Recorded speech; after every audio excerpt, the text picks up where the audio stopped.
Before, when we did our researches in our classes, and I am both a librarian and a teacher, we often got millions of hits, and not always the most reliable or the most accurate or the information we're looking for lists first. So by using the databases, we can narrow our searches down, put in the topics we're looking for, and get exactly the information that we are looking for. For example, when we were searching pirates, we often got many different resources, including sports teams, musical groups, where we were actually looking for Pirates of the Caribbean. So it's very helpful to have the databases where you can get the accurate information. I'm researching squirrel monkeys. They're interesting because I never knew that they even existed, and I like animals. And I was reading on how their lifespan is up to 25 years. I've never seen a squirrel monkey. I've only seen regular monkeys and gorillas and stuff like that. Good choice on your website using EBSCO, because when you put your topic squirrel monkey in, it did many things. First of all, it found it in the Encyclopedia of Animals.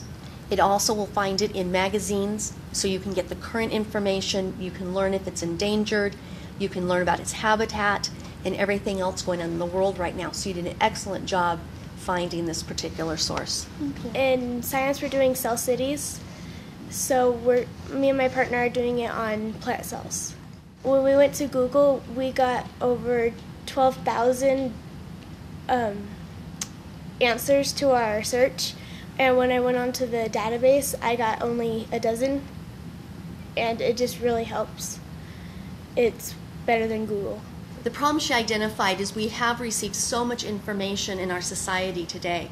When we're out on the internet and she is doing a research, she will get research information on that topic from personal websites, professional websites.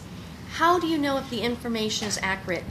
Going to the databases, all the information is concise, to the point, and it is all established.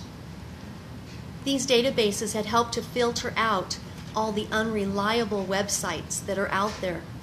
Now when she goes in and does a search, she will get a handful of articles, multimedia, newspaper, magazine, primary source documents that will really help her work on this particular project, and she can trust the information that she is reading. What's your project?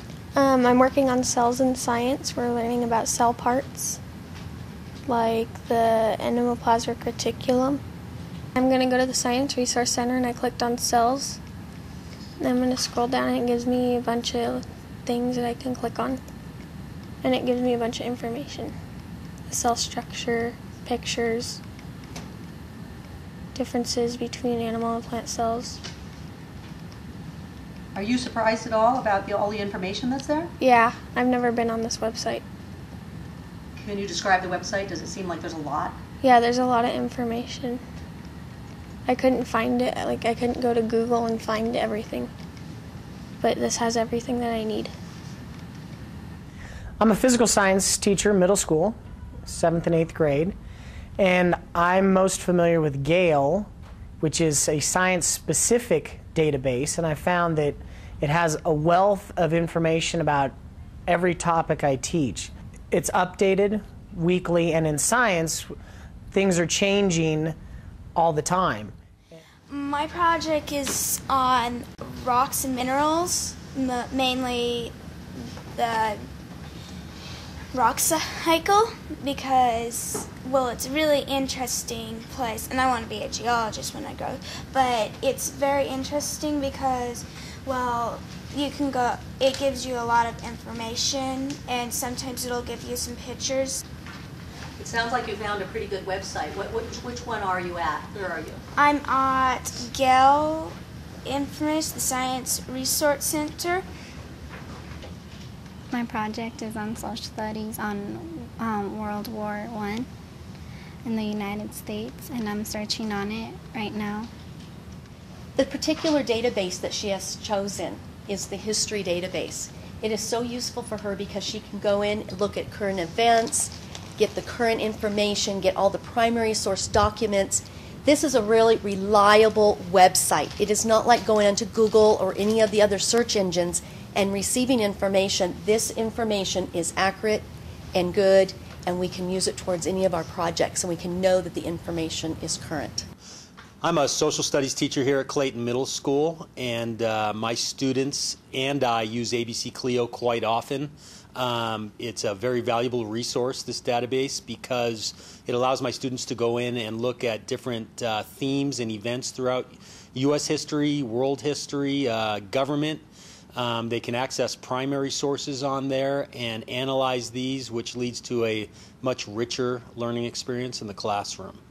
So I think it's a very valuable resource to be able to have access to this, and I'm glad that our librarian's been able to hook us up through ABC Clio. It's going to help our students tremendously.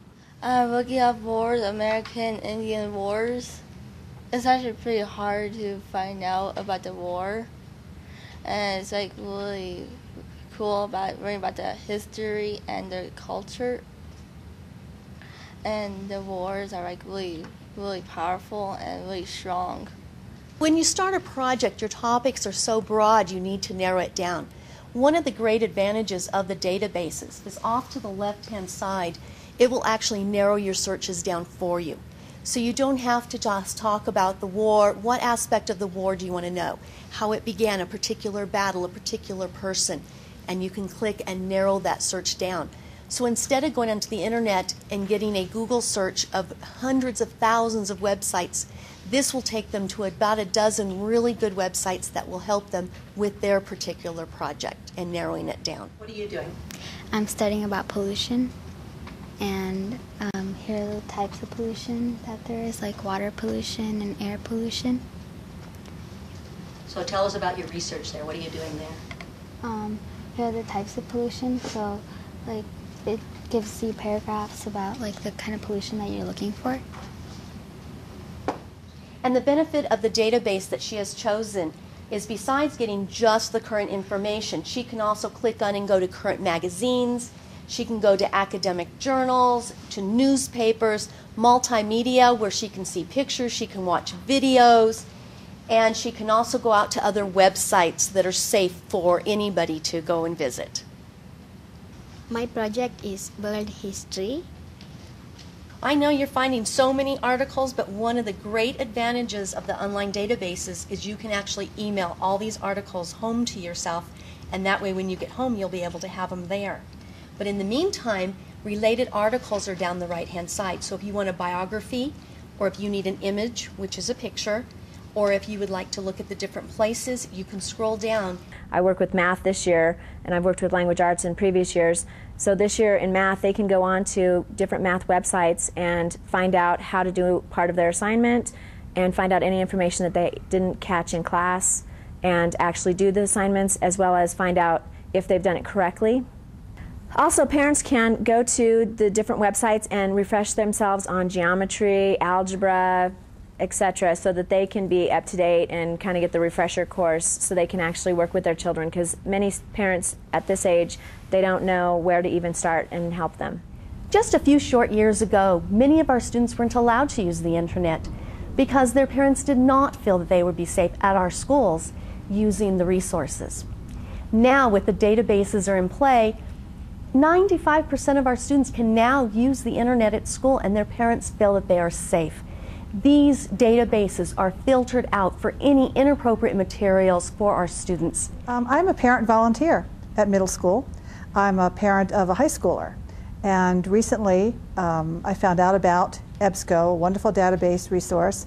Previously, I've been a very reluctant parent to let my son use the internet for a variety of reasons. It's just too many unknowns. But using this database, he can go on, do a report, find out exactly what he needs from current magazine articles, a host of resources, and it's safe and very user-friendly, and I'm very happy with the results. I would encourage parents everywhere to try it themselves and to then encourage their children to use them, and I think they'll be very happy with the process.